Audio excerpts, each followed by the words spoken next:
24절기 중 가을의 두 번째 절기인 처서입니다. 여름이 지나 더위가 꺾이고 선선한 가을을 맞이하는 날입니다.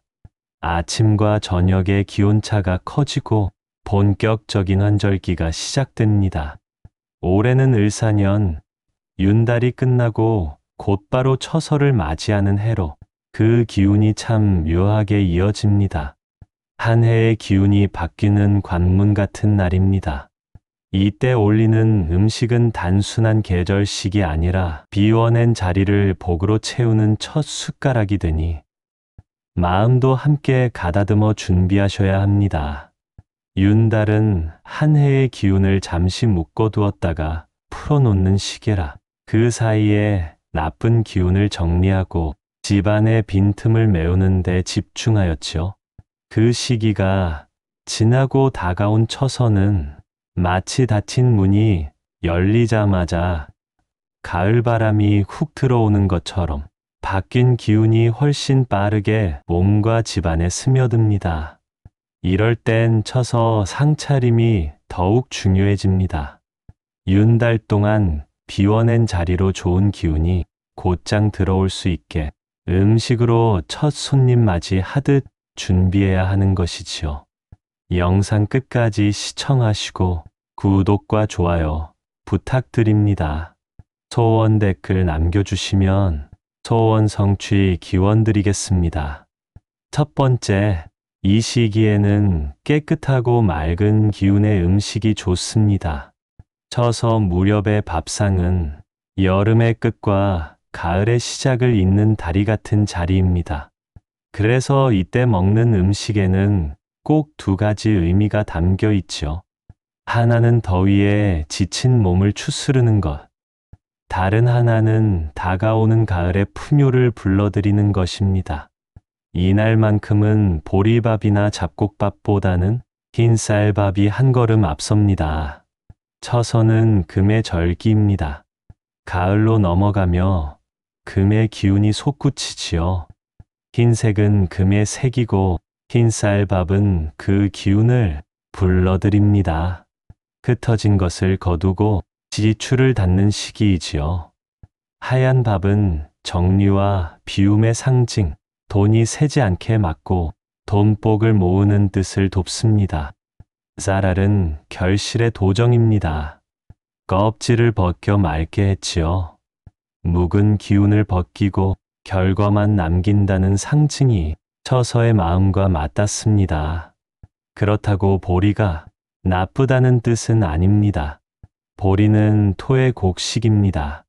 토가 금을 낳는 토생금이지요.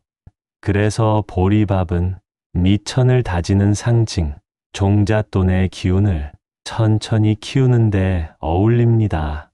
한 가지 더, 흰 그릇에 흰쌀밥을 담고 밥 위에 볶은 참깨 한 꼬집을 올리면 금의 세기돈의 기운을 깨웁니다.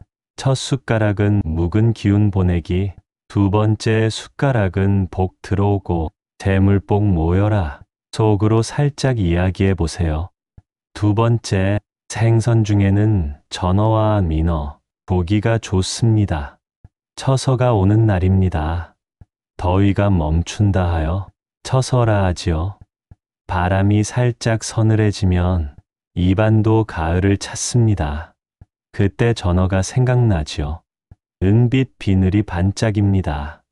빛은 금의 기운이고 가을의 오행도 금입니다. 계절과 음식의 결이 맞아떨어질 때 재물복이 조용히 모입니다. 전어의 향은 집안의 기운을 엽니다. 여름 내에 눅눅했던 기운이 연기와 함께 빠져나가고 맑은 기운이 들어옵니다. 문을 살짝 열고 부어내는 동안 바람을 통하게 하셔서 묵은 탁기가 나가야 돈복이 들어옵니다. 전어는 금과 물의 기운을 품습니다. 여기에 들깨짚을 얹으면 푸른 목이 더해져 기운이 순해집니다. 얇게 썬 무와 얹으면 흙의 기운이 자리를 잡아 과한 기름기를 눌러줍니다. 금수목토가 고르게 돌면서 집안 기운도 둥글게 돕니다. 처서는 급할 이유가 없습니다. 약불에 천천히, 겉은 바삭하고 속은 고소하게, 이때가 복이 스며드는 때입니다. 민어는 물의 재물 기운을 불러들이고 민어탕이 쳐서 보양식으로 으뜸입니다. 살이 부드럽고 기름기가 적당해 지친 몸에 새 힘을 불어넣어 줍니다. 물고기는 물의 기운을 지녀 재물을 불러들이고 흐르듯 들어온 돈이 머물게 하는 힘을 가졌습니다. 처서의 민어를 먹는 것은 단순한 계절 음식이 아니라 가을 금의 기운과 물의 재물운을 맞이하는 의식 같은 셈입니다. 조기 또한 잊을 수 없는 음식입니다. 조기는 집안 살림을 든든하게 지켜주는 기운이 강합니다. 그 살이 단단하고 고소하여 쳐서 바람에 잘 말리면 더 깊은 맛이 납니다. 바다에서 건져 올린 조기는 물의 재물 기운과 태양에 말리며 얻은 화의 기운을 함께 지녀 가을 금의 기운과 만나면 집안 살림이 탄탄해지는 것입니다. 윤달 동안 고인 물을 흘려보내고 새로운 물줄기를 들이는 의미로 먹으면 좋습니다. 세 번째, 복숭아, 포도 같은 과일도 처서에 좋습니다. 참외는 중복의 맛이 있고 수박은 말복에 좋으며 복숭아는 처서에 그 맛이 가장 좋다. 백로에는 포도의 맛이 으뜸이다. 라는 말이 있습니다. 복숭아는 집안의 잡귀와 병을 막아 가을 농사와 장사를 무사히 이어가게 돕습니다. 복숭아의 분홍빛은 온기입니다. 여름에 남은 불기운을 부드럽게 마무리해 줍니다. 알알이 모인 포도는 비워진 곳에 재물이 차곡차곡 쌓이게 합니다. 포도의 둥근 알맹이는 금입니다. 가을의 금 기운을 알알이 모으는 상징이지요. 알이 흩어지지 않게 송이째 담아 올려놓고 복숭아는 중앙에 둬보세요. 집안의 중심을 부드럽게 잡아 재물복의 흐름을 안정시켜 주지요. 네 번째, 옥수수가 마지막으로 달고 고소할 때입니다. 처서는 더위가 조금씩 물러나는 날입니다. 불의 기운이 숨을 고르고 가을의 황금색 기운이 문을 엽니다. 이때 노란빛의 옥수수는 토의 빛입니다. 토는 금을 낳습니다. 그래서 처서의 옥수수는 가을의 금의 기운, 돈복과 재물복을 부드럽게 불러옵니다. 알이 촘촘히 모여 있어 흩어진 복을 모으는 음식입니다. 껍질은 집처럼 곱게 쌓여 있습니다. 버려놓은 여름을 정리하고 가을의 금고를 지켜줍니다. 옥수수를 입에 대면 마음이 단정해지고 단단해집니다. 맛은 달지만 과하지 않습니다. 여름의 거친 화기를 달래고 가을의 맑은 기운을 상처 없이 받아들이게 도와줍니다.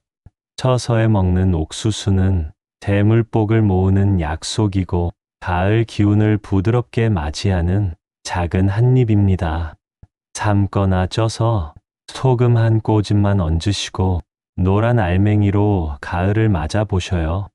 말려두었다가 겨울에 죽으로 끓이면 그 기운이 오래도록 이어진다고 하여 일부러 처서 전에 몇 자루씩 말려두셨죠. 다섯 번째, 바지락 칼국수입니다. 처서 바람이 살짝 식습니다. 불의 기운이 앉고 가을의 금기가 문을 엽니다. 이날 바지락 칼국수는 물과 금을 잇는 그릇입니다. 맑은 국물은 물의 기운이고 하얀 면발은 금의 기운이지요. 물이 돈복을 돕습니다. 가을의 기운을 부드럽게 데려옵니다. 예부터 조개, 바지락은 돈과 재물을 뜻하였지요. 바지락은 모래를 뱉어내어 스스로를 맑게 합니다. 해감의 과정이 탁한 기운을 비우고 묵은 번거로움을 씻고 깨끗한 돈길을 여는 뜻이지요. 껍데기가 열리면 닫혔던 운이 열리고 작은 조개가 많을수록 잔돈이 알뜰히 모입니다. 세지 않고 모이는 돈복입니다. 길게 이어지는 면발은 가족의 정을 잇고 돈길의 흐름을 잇습니다. 끊기지 않는 재물복, 흩어지지 않는 대운의 뜻입니다. 칼국수의 맑고 담백한 맛은 여름의 화기를 누르고 가을의 금의 기운을 강하게 도와줍니다. 과하지 않은 맛이 가정운을 편안하게 합니다. 가을의 금빛을 부드럽게 맞이하게 하는 재물복 한 그릇, 애호박을 넣은 칼국수를 챙겨 드시면 좋습니다. 6번째, 추어탕입니다. 불의 기운이 식고 가을의 기운이 들어옵니다. 추어탕은 물과 흙이 금을 부르는 조용한 음식입니다. 미꾸라지는 진흙을 털고 깨끗이 끓였습니다. 물의 생명이고 흙 속에서 힘을 얻지요. 수와 토가 어울리면 재물복의 기운을 만들어냅니다.